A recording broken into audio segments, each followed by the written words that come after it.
I always recommend to think about AI like a colleague, actually. And imagine you have a colleague, you hand them a task to write something that will be audited. What would you do with that colleague where you are not 100% certain about the reliability? You would double check the work. You're happy that they are doing it and that you don't have to do all the work, but you double check. All the new features we already mentioned internally, should be AI first.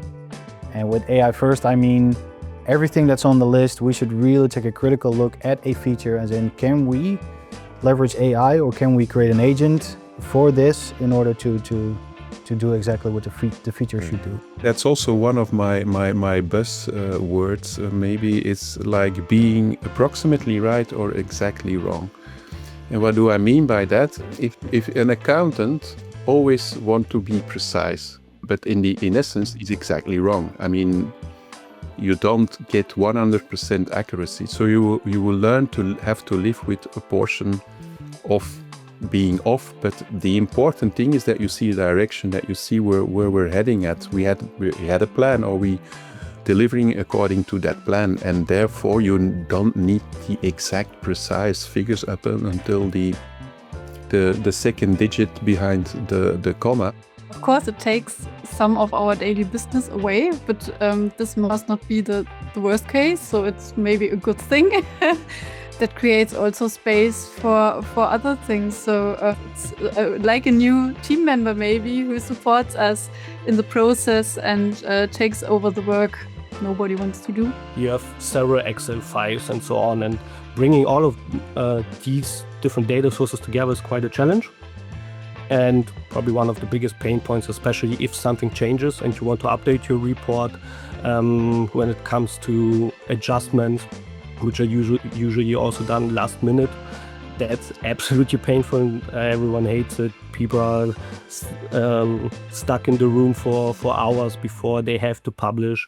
And that's just not nice. And I'm happy we can help here. We are always dealing with, is this the planning plausible or even too optimistic? So I have seen a lot of planning modules which were not plausible at all. And even though it tend to be too optimistic in order to achieve some management goals. So therefore, as from an auditor perspective, I'm always asking myself, who are the stakeholders that require these plausible plans?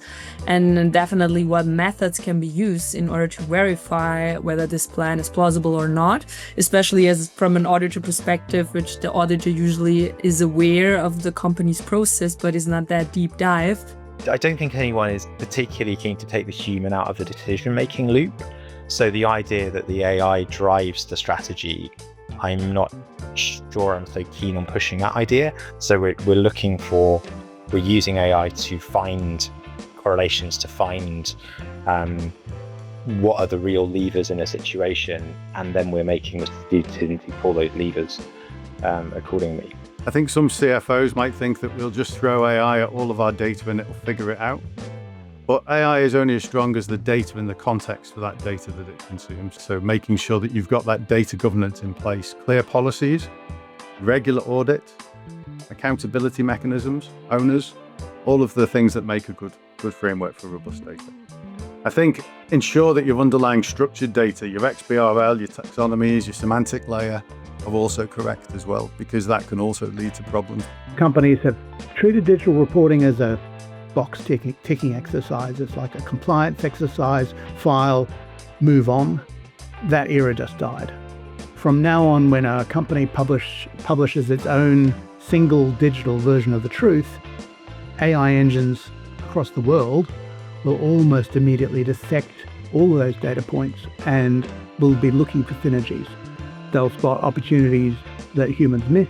What we really see is that also our customers moving step by step to our cloud platform see these or understand this first as the biggest risk, right? But on the other side, I must say, I really have seen customers reaching out to us saying, hey, my data dump that I did overnight, right? We have been hacked, it's gone, no option. They had it on premises, all installed on premises, and we really then also had no chance to help, right? But now we are in a completely different setup. And And step by step, we really see that our customers are also seeing the value of really having that data on the cloud.